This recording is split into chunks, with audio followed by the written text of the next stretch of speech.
আসসালামু আলাইকুম ভিউয়ার্স, আজ আমি আপনাদেরকে দেখাবো কিভাবে বাংলাদেশে রেলওয়ের টিকিট কাটতে হবে। আচ্ছা, আমরা আমাদের রেলওয়ে টিকিটগুলো ঘরে বসেই কাটতে পারি। শুধু শুধু কাউন্টারে যে অনেক লাইন নিয়ে দাঁড়িয়ে ঝামেলা করে টিকিট কাটার আর দরকার নেই। বর্তমানে আপনারা বাংলাদেশ রেলওয়ের যে ওয়েবসাইট আছে, ওয়েবসাইট থেকেই অনলাইনে টিকিট অগ্রিম বুকিং করে রাখতে পারেন। তো চলুন দেখি কিভাবে অনলাইনে টিকিট বুকিং করবেন রেলের। প্রথমে আপনাদেরকে ব্রাউজার থেকে এই অ্যাড্রেসটিতে চলে যেতে হবে, এই ওয়েবসাইটটিতে চলে যেতে হবে। এই ওয়েবসাইটটির ঠিকানা হচ্ছে esheba.cnsbd.com। আচ্ছা, এখানে চলে যাওয়ার পর আপনি প্রথমে হোমে দেখতে পারবেন। আচ্ছা, হোমে এই লেখাটা চলে আসে। এখান থেকে আমাদের প্রথমে যদি নতুন, অর্থাৎ আমরা ফার্স্ট টাইম যদি এই ওয়েবসাইট থেকে টিকিট ক্রয় করতে যাই, তখন আমাদের রেজিস্টার করে নিতে হবে। রেজিস্টার ছাড়া আমরা টিকিট ক্রয় করতে পারবো না। রেজিস্টার করার জন্য প্রথমে আমরা এখান থেকে রেজিস্টার অপশনে চলে যাব। রেজিস্টার অপশনে চলে যাওয়ার পর আপনি এখানে আপনার নাম দিতে হবে। তো আমি এখানে আমার এই যে নামটি দিয়ে দিলাম। তারপর আপনার ইমেল অ্যাড্রেসটি সিলেক্ট করতে হবে। ইমেল অ্যাড্রেস সিলেক্ট করার পর এখানে আপনার নাম্বার দিয়ে দিতে হবে। তো আমি এখান থেকে আমার নাম্বারটা দিয়ে দিচ্ছি। নাম্বার দেওয়ার পর আপনার নাম্বারটা এখানে কনফার্ম করতে হবে, অর্থাৎ নাম্বারটা দ্বিতীয়বারের জন্য দিতে হবে। নাম্বারটি দেওয়ার পর এখানে আবার নাম্বারটি দিতে হবে। এখানে নাম্বার দেওয়ার পর এখানে একটা পাসওয়ার্ড ক্রিয়েট করতে হবে। আমি তো পাসওয়ার্ডটা দিয়ে ক্রিয়েট করতেছি।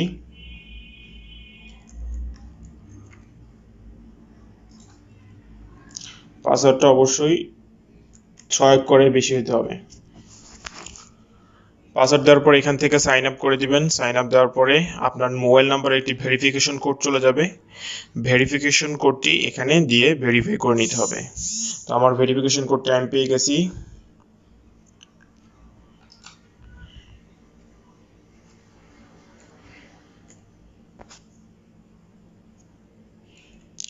এই 6 অক্ষরের ভেরিফিকেশন কোডটি দিয়ে এখানে ভেরিফাই করে নিতে হবে। ভেরিফাই করার পর আপনার এখানে এটা সাইন আউট হয়ে যাবে। সাইন আউটের পর আপনি আবার লগ ইন করে নিতে হবে। আমি যে ইমেল অ্যাড্রেসটি দিয়েছিলাম সেই ইমেল অ্যাড্রেসটি সিলেক্ট করার পর এখান থেকে পাসওয়ার্ড দিয়ে লগ ইন করে নিচ্ছি। লগ ইন হয়ে যাওয়ার পর আপনি আপনার এখানে দেখতে পারবেন এই যে এখানে post code, date of birth এগুলো সিলেক্ট করে আপনার ইউজার প্রোফাইলটা ঠিক করে নিতে হবে। তো আমি ইউজার প্রোফাইলটা সিলেক্ট করে নিচ্ছি। প্রথমে এখান থেকে আমার জন্ম তারিখ সিলেক্ট করে দিচ্ছি।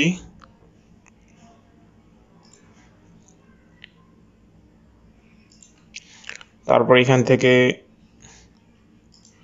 জেন্ডার সিলেক্ট করে দিচ্ছি। এখান থেকে আপনার পোস্ট কোড দিয়ে দিবেন।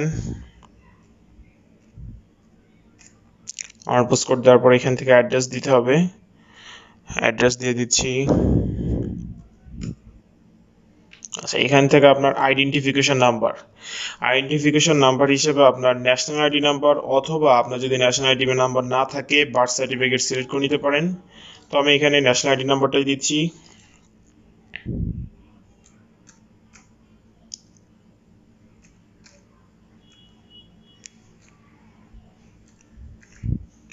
আচ্ছা, দেওয়ার পর আমি এখান থেকে আমার প্রোফাইলটা আপডেট করে নিচ্ছি।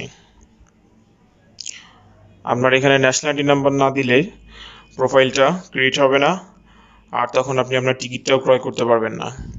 তো টিকিট করার জন্য আমি এখন চলে যাব এইখান থেকে হোম বাটনে চলে যাওয়ার পর আমি আমার গন্তব্য, অর্থাৎ আমি কোথা থেকে ট্রেনে চড়তে যাই সেখানে সিলেক্ট করব। যেহেতু আমি ঢাকা থেকে যাব, তো কোথায় যাব সেটা সিলেক্ট করে নিতে হবে। অর্থাৎ টু কোথায়, আমি চিটাগাং যাব। তো চিটাগাংয়ে যাওয়ার জন্য এখান থেকে চিটাগাং সিলেক্ট করে নিতে হবে। এই যে চিটাগং সিলেক্ট করার পর আমি এখান থেকে সর্বোচ্চ 5 দিনের অগ্রিম টিকিট ক্রয় করতে পারবো, অর্থাৎ আজকে, কালকে, এরপরে 10, 11, 12 তারিখ পর্যন্ত টিকিট ক্রয় করা যাবে। এরপরে ক্রয় করা যাবে না, সর্বোচ্চ 5 দিন। তো আমি এখান থেকে 12 তারিখ সিলেক্ট করলাম যে আমি 12 তারিখে যাব, যেহেতু অগ্রিম টিকিট কেটে রাখতেছি। তো এখান থেকে আপনি ক্লাস সিলেক্ট করে নেবেন, যে এখানে অনেকগুলো অপশন আছে। তো এখান থেকে আমি এসি এই ক্লাসটা সিলেক্ট করে নিলাম। এখান থেকে আপনি কয়জন যেতে চান, একজন গেলে একজন, 2 জন, সর্বোচ্চ 4 জনের টিকিট কাটা যাবে একটা অ্যাকাউন্ট থেকে। তো আমি এখান থেকে 2 জন সিলেক্ট করলাম, যদি সাথে কোনো চাইল্ড থাকে, শিশু থাকে, সেটাও সিলেক্ট করে নিতে পারেন। সব তো এখান থেকে অ্যাডাল্ট এবং চাইল্ড সব মিলে 4 জনই আপনি ক্রয় করতে পারবেন। এখান থেকে 4টা ক্রয় করলে এখান থেকে আর ক্রয় করতে পারবেন না। এটা অপশন দেওয়ার পর আপনি এখান থেকে ফাইন্ড ক্লিক করবেন। ফাইন্ড ক্লিক করলে আপনাকে দেখাবে যে কয়টা ট্রেন আছে। এখান থেকে 2টা ট্রেন আছে, একটা হচ্ছে সোনার বাংলা আর এটা হচ্ছে মহানগর প্রভাতী। এই 2টা ট্রেন অপশন আছে, যেটা কি চিটাগাঙে যাবে।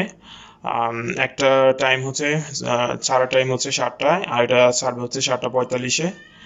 আর এখান থেকে আপনি যদি কোনটা যেতে চান, কোন ট্রেনটা যেতে চান সিলেক্ট করে দিতে পারেন। তো আমি এখান থেকে সোনার বাংলা এটা সিলেক্ট করে দিলাম। আর এটার টাইম তো অবশ্যই 7টা থেকে 7টা 45, এটা যায় না 7টা থেকে। তো এখানে এই যে ডিটেলস টাকার অ্যামাউন্টটা চলে আসছে যে বিলিটি 1848 টাকা। এটা হচ্ছে ইনক্লুডেড অল চার্জেস, ভ্যাট সহ এই চার্জটা কাটা হবে। এখান থেকে আপনি ডিটেলস দেখে নিতে পারেন যে এটা ঢাকা থেকে ছাড়বে হচ্ছে 7টায়, এটা তারপরে ঢাকা কমলাপুর থেকে ছাড়ার পর এটা বিমানবন্দরে যায় পৌঁছাবে হচ্ছে 7টা 32-এ। তারপর এটার আর কোনো স্টেশন নাই, এটা সরাসরি চিটাগাং চলে যাবে 12টা 15-তে। তো প্রায় 5 ঘন্টা 15 মিনিট, এই যে ডিউরেশন টাইমটা লেখা আছে যে 5 ঘন্টা 15 মিনিট লাগবে। এখান থেকে আপনি পারচেজ অপশনে ক্লিক করবেন।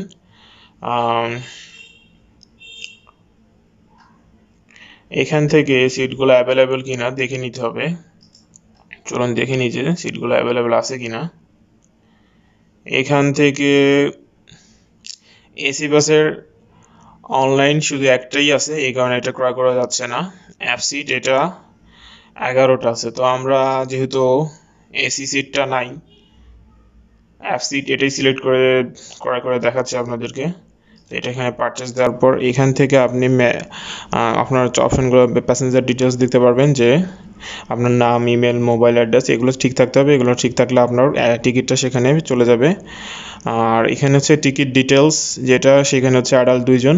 এখানে ভাড়া হচ্ছে ফেয়ার মানে ভাড়া 1210 টাকা করে, সার্ভিস চার্জ হচ্ছে 40 টাকা, মানে ভ্যাট নেই, সার্ভিস চার্জ 40 টাকা। তো টোটাল হচ্ছে 1250 টাকা।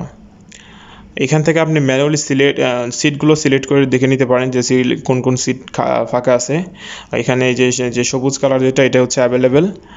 আর এই কালারটা হচ্ছে যেটা আপনি সিলেক্ট করবেন তখন এই কালার হয়ে যাবে।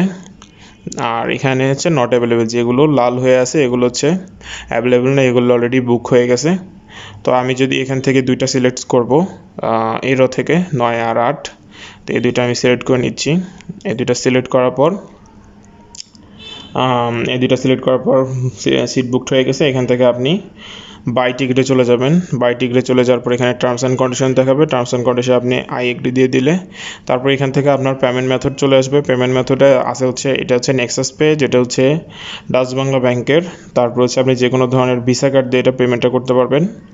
তারপরে রকেট থেকে, মোবাইল ব্যাংকিং রকেট থেকে করতে পারবেন, বিকাশ থেকে করতে পারবেন, তারপরে যে কোনো মাস্টার কার্ড থেকে করতে পারবেন, আর আমেরিকান এক্সপ্রেস যেটা সিটি ব্যাংকের। এই কয়েকটা পেমেন্ট মেথড এখানে আছে। আপনি ভিসা কার্ড থেকে যদি পেমেন্ট করেন, যে কোনো ভিসা কার্ডই যেটাতে অ্যাভেলেবেল আছে এগুলো আপনি পেমেন্ট করতে পারবেন। তো এখান থেকে আপনি আপনার কার্ড নাম্বারটা দিয়ে দিবেন। আপনার এখানে CVV2 এটা দিয়ে দেবেন, card holders name, expiration date এটা দেওয়ার পর আপনার ওকে দিলে বাকি অপশানগুলো চলে আসবে। তো আমি আর এই পর্যন্তই দেখাচ্ছি। তো ভিডিওটি ভালো লাগলে লাইক করবেন, শেয়ার করবেন বন্ধুদের সাথে। আর যে কোনো জায়গায় যাওয়ার জন্য টিকিট করার প্রয়োজন হলে আপনারা অনলাইনে টিকিট ক্রয় করবেন। শুধু লাইনে দাঁড়িয়ে ঝামেলা করে টিকিট কাটার কোনো দরকার নেই। এখান থেকে আপনারা 5 দিন আগে অগ্রিম টিকিট বুকিং করে রাখতে পারবেন খুব সহজে। তো আজকের জন্য এতটুকুই।